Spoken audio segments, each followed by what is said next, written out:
Sobat Bakta, kita kembali lagi di Bakta Talks. Nah, kali ini Bakta Talks bersama saya Ella Retno Anggreni dan bintang tamu kita ada Pak Muhtadi. Halo, selamat pagi Pak Muhtadi. Selamat pagi, Mbak Ella. Apa kabar hari ini? Alhamdulillah baik. Sehat. Alhamdulillah sehat. Ya. Nah, Pak Teddy, saya mengucapkan selamat dulu kepada Pak Teddy. Selamat dan sukses. Wis, alhamdulillah Pak Teddy pada tahun ini, tahun 2025 itu menjabat sebagai Ketua Patelki DPC Kota Kediri. Wis, selamat, luar biasa. Terima kasih Mbak Ella. Iya, Pak Teddy, untuk pengalaman Pak Teddy, saya tahu kita kenal udah lama ya Pak Teddy ya. Iya, kita kenal udah lama. Nah, Pak Teddy itu kan sudah lama sekali di Patelki, iya kan? Gimana perjalanan Pak Teddy selama di Patelki? Oke, terima kasih sebelumnya Mbak Ella. Terima kasih sebelumnya saya ucapkan ke IIK Bakti Wiyata Kota Kediri, karena kita sudah lama ya sebenarnya mengagendakan kegiatan seperti ini dan baru kali ini kita dan saya bisa menghadiri karena terkendala masalah waktu ya. Alhamdulillah pada hari ini kita bisa sharing dan berbagi ilmu. Nah, jadi Mbak Elo terkait perjalanan saya di Patelki Kota Kediri itu sebenarnya sudah lama sekali ya saya di Patelki, sejak lulus dari D3 Bakta itu tahun 1998 itu saya bekerja di rumah sakit di daerah Singosari Malang. Nah, setelah bekerja kira-kira 4 tahun itu saya sudah ikut di organisasi Patelki. Jadi tahun 2002 itu saya sudah jadi pengurus Patelki di Malang Raya waktu itu ya. Waktu itu saya istilahnya ikut aktif di Patelki di Malang Raya itu dan selalu mengikuti kegiatan-kegiatan yang ada di Patelki Malang Raya. Nah, kemudian baru tahun ini saya diamanai sama teman-teman seluruh Patelki Kota Kediri untuk menjadi ketua. Ya, kira-kira perjalanannya seperti itu Mbak Ella. Ya, jadi sangat panjang sekali. Sangat panjang sekali ya dari tahun 2002 sampai 2025. Gongnya di 2025. Iya, jadi perjalanannya itu memang kita itu dari bawah ya, nggak mungkin kita langsung top, nggak mungkin lah. Pak Teddy, untuk pemilihan kemarin, boleh cerita sedikit bagaimana sih teknisnya untuk pemilihan ketua DPC Kota Kediri? Untuk teknis pemilihan itu kemarin awalnya untuk tahap pertama itu kita berkoordinasi dengan DPW, kita berkirim surat bahwa DPC Patelki Kota Kediri akan berakhir masa kepengurusannya di 2024 bulan Desember itu sebenarnya kepengurusan itu sudah berakhir. Nah, kemudian kita berkirim surat ke DPW. Kemudian dari bidang organisasi itu akan memberikan surat balasan bahwa nanti akan dijadwalkan siapnya di bulan apa, dan kita memilih di bulan Januari. Memang nggak salah pilih memang DPC Kota Kediri untuk memilih Pak Teddy karena sudah banyak sekali pengalamannya di DPC Kota Kediri sendiri. Mungkin Pak Teddy bisa memperkenalkan dulu teman-teman atau pengurus dari DPC Kota Kediri, mulai dari wakil, sekretaris 1, sekretaris 2 dan untuk teman-teman di kepengurusan DPC Patelki Kota Kediri periode 2025 sampai 2029 itu satu periodenya 4 tahun ya. Jadi ketuanya ada saya, kemudian wakil ketua itu ada Mas Ahmad Soleh dari Rumah Sakit Melinda. Kemudian bendahara 1 itu ada Ibu Neti dari Rumah Sakit Bayangkara. Kemudian bendahara 2 ada Nabila juga dari Rumah Sakit Bayangkara. Nah, ini yang menarik, sekretarisnya itu dua-duanya dari IKA loh. Luar biasa. Keren kan? Jadi untuk sekretaris 1 itu ada Mbak Sri Wahyuni. Kemudian sekretaris 2 ada Mbak Aulia. Sebenarnya untuk sekretaris ini perannya sangat vital Mbak Elo ya. Jadi untuk sekretaris itu karena di organisasi itu istilahnya punjernya organisasi itu ya ada di ketua dan sekretaris. Jadi berjalannya organisasi baik enggaknya itu ya ada di dua ini dua orang ini, tapi tidak menutup kemungkinan memang peran serta seluruh pengurus itu juga saling bahu membahu ya. Jadi nggak harus dua orang ini aja sebenarnya seperti itu. Jadi kalau dulu periode kepengurusan sebelumnya itu ada Mbak Aulia itu jadi sekretaris 1, kemudian geser dengan Mbak Sri Wahyuni ya, karena kita melihat untuk sekretaris ini daripada kita istilahnya mencomot orang lain yang mungkin tidak bukan berarti kita tidak istilahnya mengesampingkan kemampuan mereka ya. Jadi karena untuk pergantian atau istilahnya untuk pengurus sekretaris 1 ke sekretaris 2 itu biar nanti tetap berkelanjutan, itu kita mintanya ya sudah biar nanti nggak terlalu banyak ribet lah, nggak belajarnya nggak jauh dari IKA aja semua dua-duanya, akhirnya biar nanti saling bisa menghandle semuanya. Iya, bisa menghandle semuanya seperti itu. Nah, mungkin tadi dari Pak Teddy sudah menjelaskan bahwa kepengurusan itu penting. Tapi kemarin saya lihat ada beberapa di Instagram itu Pak, di Instagramnya Pak Telki itu mungkin kurang, menurut saya ini Pak ya, ini menurut saya ya, itu kurang update Pak.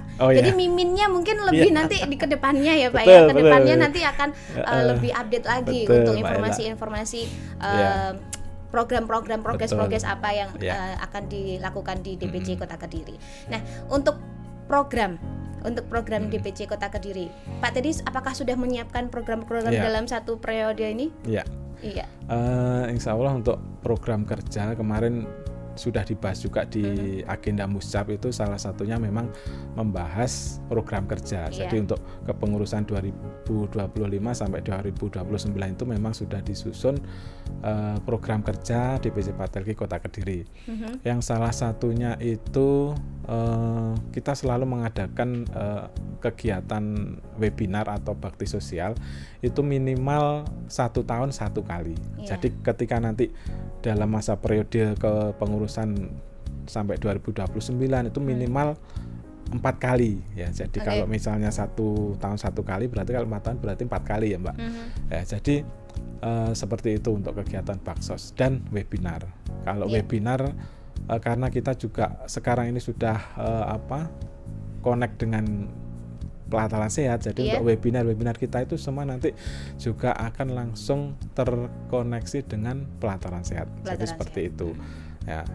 Terus untuk kegiatan baksos itu kan memang sebenarnya target minimal itu 1 tahun 1 kali ya, tapi tidak menutup kemungkinan kalau memang nanti kita ada event-event tertentu, misalnya ada mudah-mudahan tidak terjadi ya Mbak, mudah-mudahan tidak terjadi, terjadi musibah seperti banjir atau tanah longsor, mudah-mudahan enggak.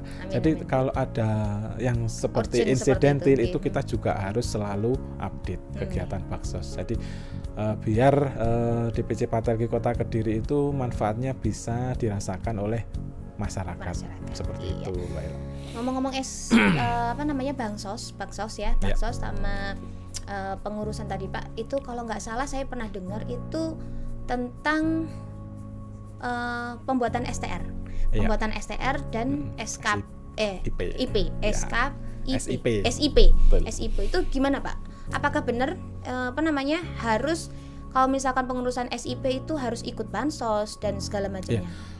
Jadi salah satu legalitas yang harus dimiliki oleh setiap ATLM atau tenaga kesehatan lainnya itu pasti harus ada STR dan SIP. Itu mutlak dan harus dimana kalau tenaga kesehatan kalau tidak mempunyai STR atau SIP itu dianggap ilegal ya. Jadi itu nanti bisa sampai ke proses hukum dan seterusnya, itu panjang sekali. Jadi untuk teman-teman nakes atau yang dalam hal ini teman-teman TLM, jadi tetap STR, apalagi STR sekarang kan sudah seumur hidup ya Mbak. Jadi 1 kali seumur hidup itu sudah sekali buat, nggak seperti yang dulu ya 5 tahun diperpanjang. Kalau sekarang kan STR seumur hidup sesuai Undang-Undang Kesehatan nomor 17 tahun 2023 kemarin ya sudah diterbitkan. Nah terus sekarang untuk SIP jadi untuk SIP itu SIP yang baru. Kalau SIP yang baru bagi teman-teman yang mungkin baru bekerja itu memang tidak dibutuhkan SKP. Jadi kalau SIP baru itu ya kita langsung ada beberapa persyaratan nanti yang bisa kita update lagi, itu tidak membutuhkan SKP. Tapi kalau teman-teman nakes yang sudah bekerja, kemudian SIP-nya sudah berakhir masa berlakunya, itu nanti dibutuhkan 50 SKP. Dan salah satu persyaratan untuk pembuatan SKP itu harus ada pengabdian masyarakat. Oh gitu. Betul. Harus ada. Apakah ada poin-poinnya seperti itu? Kalau untuk pengabdian masyarakat itu minimal 1 kali dalam 1 tahun harus ada. Jadi seperti kita ini ya Mbak, kita ini seperti podcast seperti ini, edukasi ke teman-teman TLM ini sebenarnya juga ikut salah satu contoh untuk pengabdian masyarakat, dan itu bisa diakui sebagai SKP. Ya, seperti itu. Jadi Baksos itu tidak melulu harus pemeriksaan, harus bencana dulu gitu ya. Itu harus menggalang donasi, enggak. Jadi seperti kegiatan edukasi, penyuluhan itu bisa masuk di kegiatan Baksos. Dan kalau misalnya teman-teman kan dulu kan fokusnya pada mengejar 50 SKP-nya itu. Iya, saya pernah itu, Pak. Nah, ketika sekarang aturannya berubah lagi. Aturannya sekarang berubah lagi. Harus ada 3 ranah. Jadi ranah pengabdian masyarakat, kemudian pelayanan profesi, kemudian dari webinar, workshop atau pelatihan. Itu semuanya terbagi dari 3 ranah itu. Jadi kalau misalnya ranah webinar sudah cukup 50 SKP, ternyata Baksos sama pelayanan profesi itu tidak ada. Akhirnya di sistemnya itu tidak tercukupi seperti gitu. Itu. Iya, jadi nggak bisa. Berarti by system ya? By system. Oke. Jadi banyak yang komplain ke pengurus ketika mereka bilang, Pak, ini saya SKP-nya sudah 50 nih. Terus coba di screenshot kirim ke saya, Mbak. Ternyata di screenshot ke saya dikirim, ternyata yang kegiatan Baksosnya itu 0. Oh gitu. Jadi akhirnya di sistem tidak tercukupi seperti itu. Jadi sangat penting sekali Baksos gitu. Untuk tenaga ATLM sendiri di Kota Kediri itu kan banyak kan Pak ya? Apalagi kebanyakan itu adalah lulusan dari Institut Ilmu Kesehatan Baktiwiyata Kediri. Betul. Iya. Itu apakah semua tenaga ATLM yang di kota khususnya ya Pak itu sudah memiliki STR? Berdasarkan data yang kita kemarin kita kirim ke teman-teman anggota, itu hampir semua anggota kita sudah memiliki STR. Kecuali mungkin teman-teman yang mungkin masih ada yang mungkin bekerja kemudian berhenti, terus kemudian SIP-nya itu mungkin ada yang mati lah, itu mungkin bisa ditindaklanjuti kalau memang yang bersangkutan nanti aktif lagi bekerja seperti itu. Kalau STR insya Allah semua anggota kita sudah punya. Nanti kalau misalkan ada kendala-kendala dalam pengurusan STR, entah itu pengurusan STR, entah itu pengurusan SIP, itu dari DPC Kota Kediri sendiri apakah akan membantu dari ATLM yang membutuhkan informasi gitu, informasi tentang STR, gimana Pak tadi? Terkait kita sebagai pengurus di DPC Patelke Kota Kediri, memang salah satu kegiatan yang harus kita layani atau kita memang tugas utama kita kan melayani anggota ya Mbak. Jadi untuk melayani anggota itu kita salah satunya untuk membantu teman-teman anggota yang kesulitan atau mungkin ada kendala di pengurusan STR maupun SIP. Jadi biasanya kendala-kendala yang terjadi di lapangan itu biasanya mungkin beberapa teman itu ada salah satu dokumen yang mungkin kelewat atau mungkin tidak diupload di sistem yang DPM itu, Dinas Penanaman Modal itu. Ya, jadi mungkin ada beberapa kendala seperti itu. Akhirnya kita yang meluruskan, akhirnya kita yang bantu. Oh, berarti ini ada beberapa dokumen yang belum dilampirkan. Jadi kalau misalnya kecukupan SKP itu ada surat pernyataan kecukupan SKP, kemudian ditandatangani di atas materai, kemudian dilampiri ada dokumen di satu sehat SDMK itu juga dilampirkan juga Mbak. Jadi kalau ada satu lembar yang mungkin tidak bisa terupload itu pasti nanti ditolak dari. Nah, itu hal-hal semacam itu, informasi-informasi seperti itu harus kita sering sampaikan. Meskipun sebenarnya dari awal sosialisasi itu sudah sering kita lakukan ya, namanya mungkin anggotanya banyak, pasti ada salah satu yang kancret ya. Salah satu, salah dua, salah tiga. Iya. Oke, Pak. Jadi untuk anggota-anggota dari DPC Kota Kediri sendiri itu kan kalau misalkan ada kendala menghubunginya ke siapa? Atau mungkin di DPC Kota Kediri sendiri sudah ada kantornya untuk apa tuh namanya? Ya kantor ya, kantor call center, call center gitu ya, call center dari DPC Kota Kediri sendiri. Biasanya kalau ada kendala seperti itu kita langsung ke sekretariatnya. Jadi kebetulan sekretariatnya DPC kan ada di IK, dan itu langsung dihandle sama sekretaris 1. Biasanya kita langsung komunikasinya lewat sekretaris 1. Berarti gitu, kantor tanda kutip ya, tanda kutipnya itu adalah di IK Bakti Wihata. Jadi untuk teman-teman LTLM yang di luar sana, nanti kalau misalkan mau pengurusan, langsung saja datang ke Institut Ilmu Kesehatan Bakti Wihata Kediri, menemui Bu Sri Wahyuni. Betul. Kebetulan satu ruangan sama saya. Oh iya, alhamdulillah Mbak Ella. Oke, Pak Teddy. Untuk pengalaman Pak Teddy nih, pengalaman Pak Teddy itu kan sudah buana di segala macam rumah sakit ya, rumah sakit dimanapun. Tadi Pak Teddy bilangnya di Malang, lalu di Lab Sima, setelah itu di Rumah Sakit Gambiran. Alhamdulillahnya sudah menjadi pengabdi negara gitu ya Pak Teddy ya.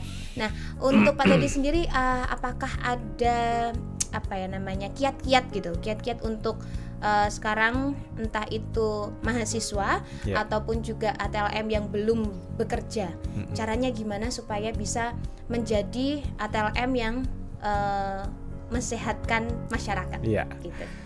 Mungkin beberapa kiat-kiat yang buat adik-adik alumni atau mungkin mahasiswa yang masih menimba ilmu di IK Bakti Wihata. Jadi sebagai mahasiswa TLM maupun teman-teman yang sudah lulus, kita tuh sebagai TLM ya, jadi kita harus selalu menjunjung tinggi profesionalitas dan kompetensi kita. Jadi kita harus terus bekerja keras, jangan mudah putus asa, dan kita selalu harus update ilmu pengetahuan.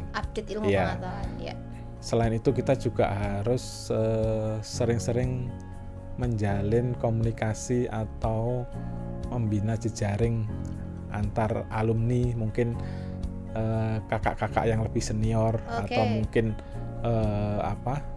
teman-teman yang sudah lulus duluan atau sudah punya pengalaman. Jadi dari mereka itu kita harus terus menggali ilmu. Informasi juga. Jadi ketika kita nanti suatu saat membutuhkan kakak-kakak kita yang lebih senior, karena kita dari awal sudah menjalin komunikasi gitu, itu pasti akan rasanya itu feel-nya itu pasti beda. Kayak sering komunikasi sama aku ya. Ini ada lowongan. Coba tak hubungi. Mungkin lah seperti itu, Mbak. Jadi kita itu pasti ada ikatan ya, kalau kita sering komunikasi itu pasti ikatan batin. Apalagi kita sesama alumni itu pasti akan yang dihubungi yang paling dulu ketika ada sesuatu, ada mungkin informasi apapun, pasti kita larinya ke teman-teman yang sering menjalin komunikasi dengan kita. Kalau kita tidak sering melakukan komunikasi seperti itu, kan nggak mungkin tahu-tahu kalau enek lowongan nek kene nyapu nggak pernah. Komunikasi nggak pernah. Dengan baik gitu ya. Itulah kita sebagai sesama alumni mungkin kiat-kiatnya seperti itu. Kita jangan sampai terputus untuk bersilaturahmi, berkomunikasi, sehingga ketika ada sesuatu yang penting, informasi apapun pasti akan segera tersampaikan ke kita. Dan itu yang saya rasakan dari dulu ketika saya baru lulus pun saya tidak merasakan nganggur terlalu lama. Gitu ya, alhamdulillah. 1 saya bulan lulus atau lulus dari IK itu 1 minggu lulus itu saya ada panggilan ke Malang itu. Kemudian 1 minggu berikutnya saya langsung diminta kerja, Mbak. Jadi persis cuma 2 minggu saya nganggur itu. Jadi mungkin ini bisa menjadi inspirasi dari teman-teman. Kalau memang kita itu punya koneksivitas yang bagus, terus kita juga menjaga kualitas kita, kompetensi kita, insya Allah semuanya itu akan mengiringi kesuksesan kita, seperti itu. Mungkin juga menjalin komunikasi yang baik dengan dosen mungkin ya Pak ya. Itu salah satu kuncinya jangan juga. Dilupakan itu jangan sampai dilupakan karena memang kelihatannya tuh dosen nggak perhatian sama mahasiswanya, kelihatannya tuh seperti itu, tapi sebenarnya nanti kalau mereka sudah lulus itu akan dicari yang kelihatan kompetensinya bagus gitu, itu pasti. Nah Pak Teddy mungkin punya cerita sedikit yang menarik selama kuliah di Institut Ilmu Kesehatan Kediri. Jadi IIK Baktiwiyata itu selalu menjadi apa ya istilahnya kampus biru lah bagi saya. Jadi selalu memberikan kesan dan kenangan yang bagus lah. Jadi apalagi kalau mengingat zaman-zaman dulu kuliah kita itu sebenarnya penuh dengan kenangan dan istilahnya sebenarnya juga selain kenangan itu juga ada tekanan juga sebenarnya. Gitu? Tapi dengan adanya tekanan itu kita justru termotivasi, Mbak Elo. Jadi jangan jadikan tekanan itu seperti beban ya. Jadi harus kita jadikan motivasi. Jadi motivasi kita untuk lebih meningkatkan kapasitas kita sebagai seorang mahasiswa analis kesehatan waktu itu ya. Jadi cuma memang perkembangannya sangat berbeda ya waktu saya kuliah dulu dengan yang sekarang itu. Pak tadi itu berarti pergantian namanya sudah banyak gitu. Akademi Analis Kesehatan. Akademi Analis Kesehatan, Bakti Husada. Iya kan Pak tadi? Bakti Husada, Baktiwiyata. Luar biasa. Ada 3 generasi. Aduh, pengalaman apa Pak tadi yang sangat-sangat ini berkesan gitu? Yang sangat berkesan itu jadi kita itu Mbak ya, dari pagi sampai sore, siang sore itu kita ada kuliah pagi, kemudian siang itu juga mungkin ada praktikum, sampai kadang malam hari pun itu kita terjadwal praktek dulu itu. Terus yang paling berkesan itu kita itu benar-benar dilatih disiplin dan mental kita itu sangat teruji ya. Jadi ketika kita tidak belajar materi yang mau dipraktikumkan, kemudian ada pretest. Ketika nilai pretest kita di bawah standar yang dosen pembimbing itu inginkan, sudah kita disuruh keluar bener, suruh pulang kita. Suruh pulang, suruh pulang. Kalau sekarang ada remedial. Nah, dulu itu enggak, dulu itu langsung begitu masuk pretest, nunggu hasil pretest berapa menit dikoreksi. Langsung diumumkan, langsung ini si A, kamu nilainya 40, kamu pulang saja. Apa tadi pernah kayak gitu? Alhamdulillah saya pernah. Luar biasa. Tapi itu sangat istilahnya berkesan sekali ya. Apalagi dulu waktu masih awal-awal IIK itu kan kalau ujian negara itu kan pengujinya itu benar-benar dari Kemenkes waktu itu. Sebelum sekarang ini kan memang ada perubahan-perubahan regulasi mungkin ya. Jadi mungkin sekarang mungkin bisa lebih mudah karena kompetensi juga di IIK dosen-dosennya kan sudah banyak yang S2, S3. Kalau dulu kan memang belum ada. Nah, jadi untuk penguji kita waktu karya tulis ilmiah itu, pengujinya itu benar-benar sangat kayak profesor. Kita itu juga yang berkesan sekali. Jadi kita itu harus benar-benar mempersiapkan diri dengan betul-betul. Kalau enggak ya wes alamat remedi gitu. Alamat remedi ya. Begitu. Luar biasa. Mungkin dari pengalaman-pengalaman yang dalam tanda kutip menekan itu tadi Pak tadi ya, dalam tanda kutip menekan itu akan mencetak generasi atau mencetak pribadi yang siap kerja, siap akan ada tekanan dalam lingkungan kerja. Setelah itu bukan hanya menurut saya bukan hanya di lingkungan kerja, tekanan hidup juga gitu.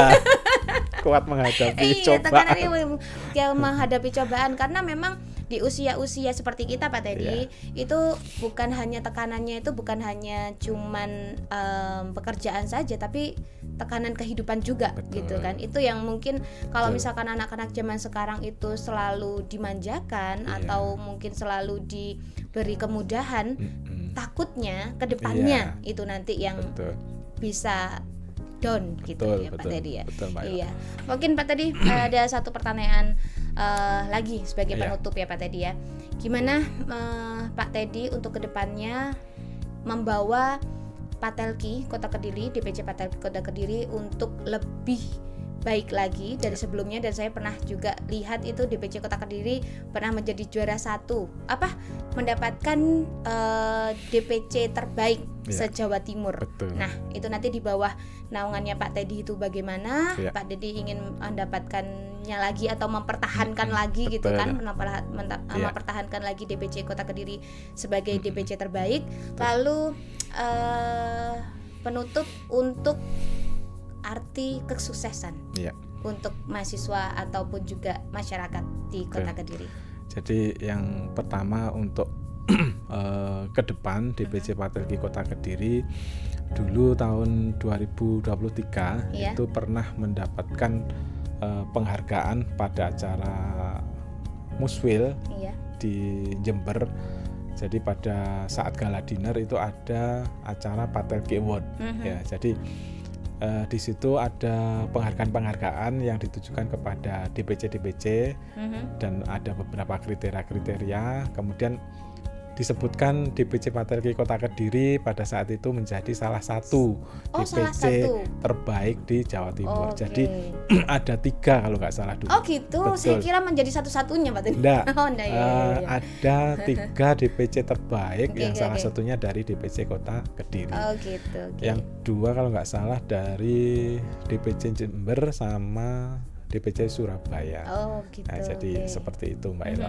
Itu memang tantangan tersendiri ya. Jadi buat kepengurusan yang sekarang ini, bagaimana kita bisa paling nggak mempertahankan predikat itu, dan butuh kerja keras teman-teman pengurus semua. Jadi saya harap juga teman-teman pengurus yang saat ini bisa saling bahu-membahu, saling bekerja sama, sehingga bisa mendapatkan hasil yang terbaik. Ya, kalau bisa mudah-mudahan menjadi lebih baik, minimal sama baiknya dengan kepengurusan yang lama.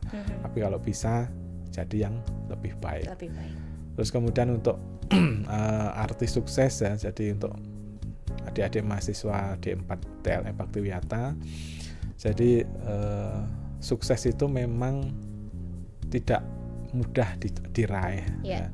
Sukses itu memang butuh kerja keras, butuh pengorbanan, butuh baik materi maupun spiritual. Dan teman-teman atau adik-adik mahasiswa D4 TLM selain yang saya sebutkan tadi juga harus disiplin ya. Jadi apa yang sudah diraih di bangku kuliah, apa yang sudah dosen berikan, paling enggak itu bisa memberikan bekal ya. Jadi untuk menjadi lulusan mahasiswa D4 TLM Baktiwiyata, mahasiswa yang unggul ya, jadi unggul dalam segala bidang. Jadi tidak hanya unggul secara teori ataupun mungkin secara praktek juga harus bisa punya kompetensi yang baik. Ya, seperti itu Mbak. Oke. Pak Teddy, saya ucapkan sekali lagi terima kasih banyak dan salam untuk teman-teman pengurus. Saya ucapkan sukses ya untuk kepengurusan di tahun 2025 sampai 2029 ya. Saya juga memohon maaf kalau misalkan dari teman-teman ATLM sejawat kalau misalkan ada kesalahan dalam pengucapan. Ya, saya ucapkan terima kasih Pak Teddy. Selamat dan sukses. Terima kasih. Sukses dunia akhirat ya Pak Teddy ya. Buat kita semua. Amin. Terima kasih. Terima kasih Sobat Bakta untuk sudah menyaksikan perbincangan saya Ella Retno dengan Pak Teddy sebagai Ketua DPC Kota Kediri. Kalau misalkan ada informasi yang kurang jelas, bisa langsung ditanyakan ke Pak Teddy ataupun ke sekretarisnya Pak Teddy, yaitu Bu Sri Wahyuni, untuk kelengkapan SIP ataupun ke STR-nya. Ya, gitu. Terima kasih. Wassalamualaikum warahmatullahi wabarakatuh. Waalaikumsalam warahmatullahi wabarakatuh.